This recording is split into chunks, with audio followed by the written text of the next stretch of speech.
Thank you so much, Sabina. As usual, it's a big pleasure to be here, and thank you so much, Cardinal Tucson, and all the friends for allowing me to share some thoughts about this very important topic. I name my presentation The Invisible Wealth of Nations, Care Economy and Disability, a community-based approach to public policies from the peripheries. I choose this painting from Vincent van Gogh because I feel that is the origin of all the action that we could consider on this regard. Is the Good Samaritan. He saw him and he was moved with compassion. It's a multidimensional concept of compassion. The main message that I will emphasize in my presentation is the following. We must overcome the blindness of the soul that ignore the huge social and ethical opportunity that the disability reality brings to our societies. To reach this goal, I will identify three main challenges that have to do with innovation and a new imagination in our public policy. First, the metrics and registrations of disabilities. Second, the caring economy and community and the special contribution of women. Third, the leap forward of inclusion that new technologies could promote in this field. To be not redundant, I will choose to mention some statistics and figures that has to do with the Latin American reality. As we can see here in the slide, 14.7% of the population of our region are suffering some form of disability. 1 out of every 5 extremely poor households lives a person with a disability. 15% of children with disability do not go to school. 1 out of every 2 heads of households with disability do not participate in the labor market. Illiteracy is 5 times higher among people with disabilities. 6 out of 10 female heads of household with a disabled member are unemployed. And the exclusion of people with disability can represent a drop of between 3% and 7% of the GDP. So let me go ahead with the first innovation that I would like to share with you. A long and unfinished road to change the way of looking and recording. Again, a painting and an image and a quote from the gospel. Lord, let him see. We have to move from the individual to a relational phenomenon between the individual and his or her environment. It has mentioned many times in this seminar. From the biomedical and exclusive social model to the biopsychosocial model, which integrates the above through the terms of functioning, disability, and health. And from a tutelary model to a support model, which enables the autonomy and full exercise of the right of persons with disability. I would like to mention again the definition of disability that the Convention is providing us, has been mentioned many times here, perhaps is the most general framework that we could use in order to consider some final statements. Long-term physical, mental, intellectual, or sensory impairments, which is in interaction with various barriers, may hinder their full and effective participation in society on an equal basis with others. It's not a complete definition, but it's a framework that we could use.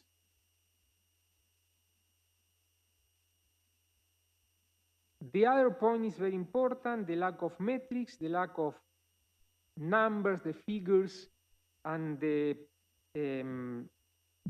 ineffectiveness of many of the statistics that are clear barrier in order to build better public policies. Most of the measurement instruments are intended to be applied in census and surveys, such as the Model Disability Survey and the World Health Organization Disability Assessment Questionnaire and the Washington Group at the United Nations Statistical Commission. I will mention 10 weaknesses that we could identify on this regard, taking into account that it's not only the way of looking at the problem that counts, but also the way of asking and recording the problem. The first point that I would like to underscore, instead of using the term disability, a more neutral language is used in the census and surveys focus on the difficulties and limitations to perform basic tasks. In Argentina, Bolivia, Brazil, Colombia, Costa Rica, Nigeria, Nicaragua, Mexico, Panama, among others, this is the language that is used in the surveys. Second, it's extremely important to the measurement of the care economy phenomenon. Measuring its contribution to the gross domestic product will be the possibility of building satellite accounts, as Colombia and Argentina are doing. Third, and within this more general context, not losing sight of the contribution of women in activities related to the care of persons with disability, which involve unavoidable challenges of recognition. Fourth, in the case of minors, UNICEF developed specific modules which have an additional difficulty of implementing because in many cases they are answered by parents or guardians. There is another statistical gap with respect to the usual precariousness of children with disability who are institutionalized. That has been mentioned many times again. 6, overcoming the invisible statistics, especially for people with psychosocial or intellectual disability, is another enormous challenge. I will mention the experience of Hogares de Cristo in Argentina that are trying to address this problem. The consumption of illicit drugs and alcohol is mainly causing schizophrenia, bipolarity, and depression in the adolescent population, illness that consequently lead to psychosocial disability. The situation is serious. Already the World Health Organization foresees that this will be the third cause of disability in the world, caused among other factors by the stress and systematic violence experienced in the world. Violence, stress, and drug consumption would be the new pandemic that we will be facing on this regard. 7, that another important topic about the impact of social protection schemes. Father Albino, for example, has mentioned the impact of the CCTs, but we don't have specific numbers in order to distinguish the impact of the CCTs, conditional cash transfers, above people with families with disability with respect to have families that don't have a member of them with disability. The shortcomings are not only the heritage of Latin American countries. There is a serious lack of data in European countries on people's participation in disinstitutionalization processes, the degree of acceptance by the community, the degree of choice about their living situation or their options for leaving the institution in which they reside, the quality of the support they receive, or the perception of the treatment received in terms of dignity and respect, among other issues. In summary, it is of primary importance to listen to the voice of community organizations and the beneficiaries of the programs to promote a bottom-up approach that overcomes paternalistic bureaucracies and technocratic positions. The second innovation requires an integral approach from the peripheries. Three concepts here are very important. Universalism sensitive to difference. Building response from below, taking that quote from Pope Francis that has been used in Laudate Deum, his last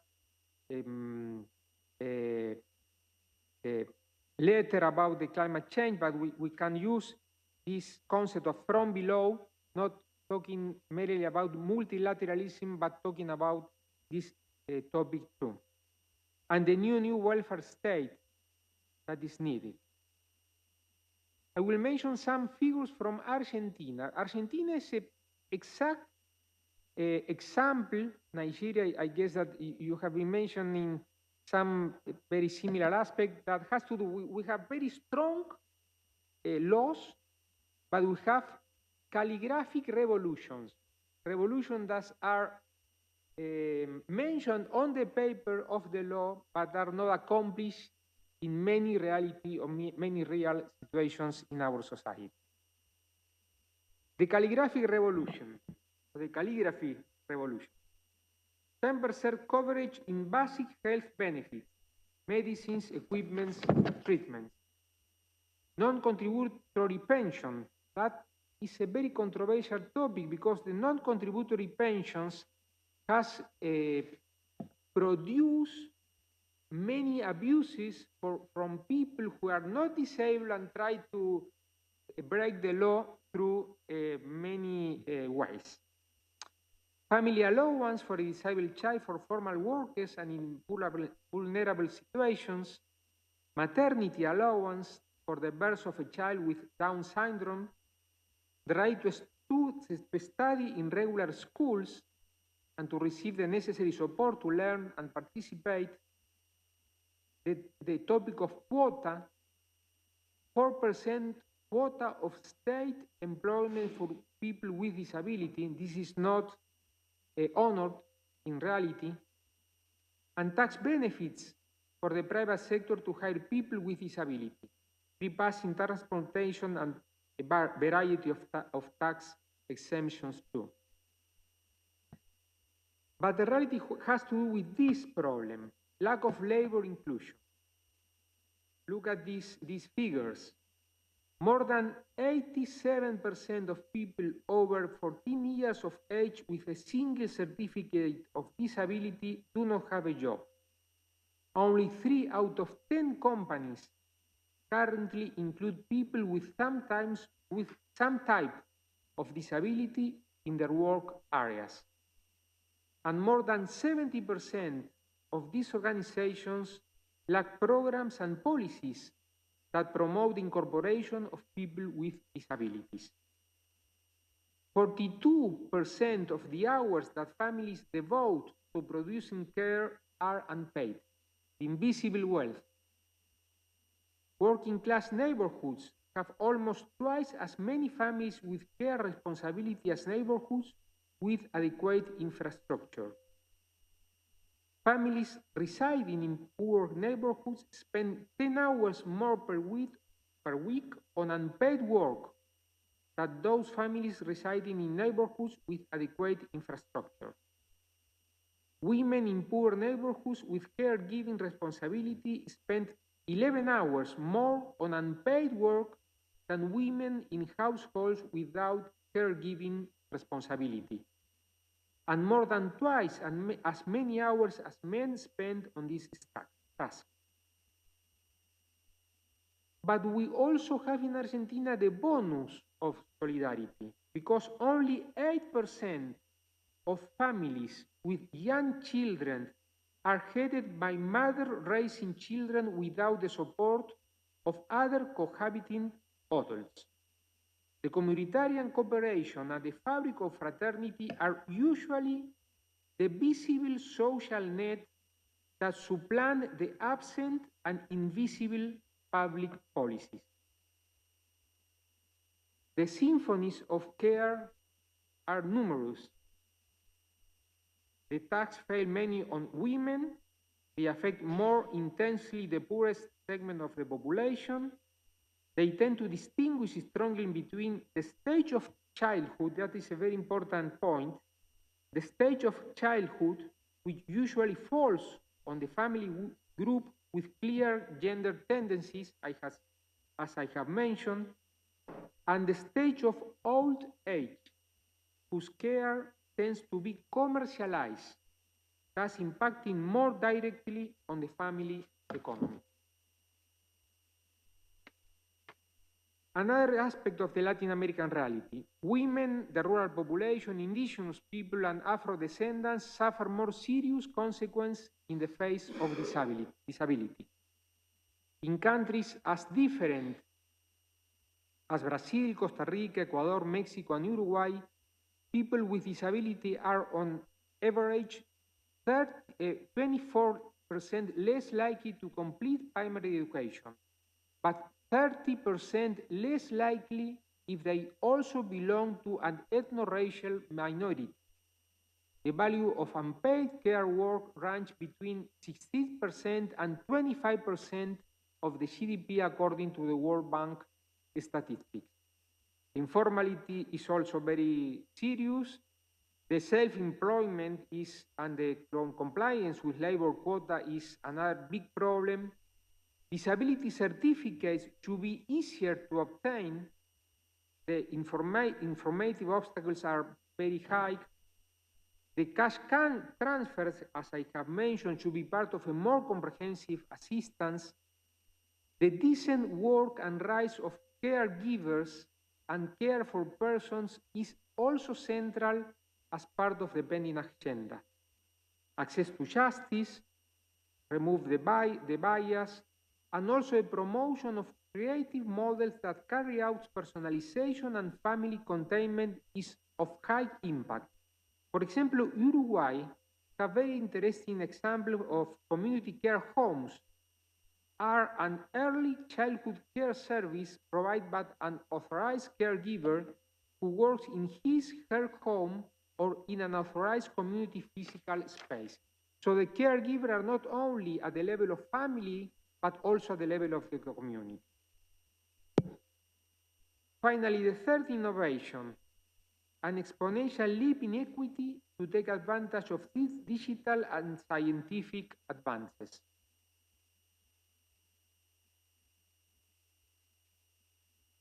This topic has been mentioned too in the previous presentation. I am not denying the seriousness and dangers of the post and transhumanism. They are real problems on this regard, but also we have to discover the possibility of hope, taking into consideration the advantage of the new technologies that the new technology are bringing on the table in order to help the reality of disability. I would mention especially the World Health Organization Global Report on Assistive Technologies. For example, Tom has mentioned the high cost of the wheelchairs.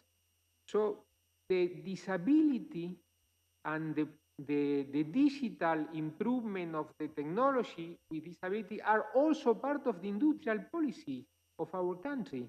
We need to promote industrial policies on this regard in order to be more accessible.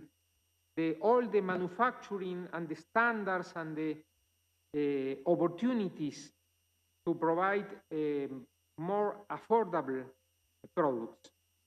We have to promote innovation ecosystem to promote startups that can generate exponential advances, reduction of cost, and inclusion of technology as part of universal health benefits, as I mentioned, promotion of industrial policies, and training of health personnel and families to their use.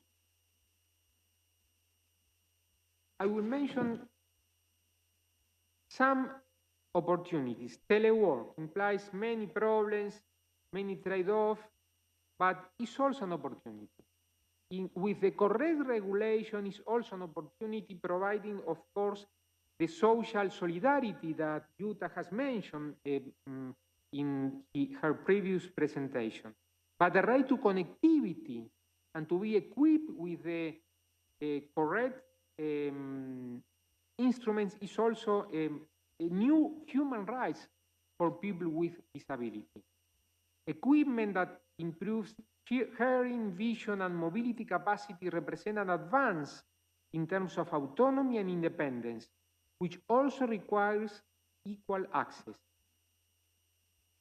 This is also a huge opportunity in order to develop more productive industries in our Latin American countries. According to the World Intellectual Property Organization, assistive technology will tend to reach 2 billion people by 2030, including robotization, smart power applications, brain-computer interfaces, smart glasses, home assistant robots, neuroprosthetics, 3D manufacturing, etc. The issue of artificial intelligence and its regulation is also of prime importance. In the provisions of the European Union, for example, that have already been approved last week, people with disability, minors, and the elderly are at risk and in need of special regulatory attention. The issues of physical barriers associated with a new urban conception are also essential to continue to deepen with technological advances. I would like to quote, by a way of conclusion, two very important Christian and very important lay people today in process of beatification who enlighten contemporary life with examples of contemplation and action from the land of public service in the broad sense. This is Giorgio Lapira, the former mayor of Florence in the post-war. He once said, "Unemployment is a form of social madness." Adapting this quote to the reality we're discussing, in the case of people with disability, the main challenge is to overcome this double form of social madness, promoting their inclusion, autonomy, and equal opportunity. It is not a matter of thinking of isolated initiatives, but of endowing them with cooperative dimension that mobilize soul, head, and heart, as Pope Francis asks us to do. The other one is Madeleine Delbrel, the French social activist, poet, musician, example of dedication to the humblest from the simplicity of everyday life. She spoke to us around the same time of Lapira of a mystique of proximity. It is not the technocratic paradigm of our endless theoretical discussion that we need, but above all is a revolution of tenderness that frees our deepest attention from the lady kidnapping by the noise of social networks and the culture of polarization. There is a need for embracing that they prevail in the culture of encounter, because no one is saved alone. Finally, there is an invisible wealth of nations that we must value in terms of fraternity and the ethical capital of our societies. As in so many other fields of geopoliticals and geopolitics, here too, in our more concrete daily lives, we must avoid the globalizations of indifference and the blindness of the soul. Thank you.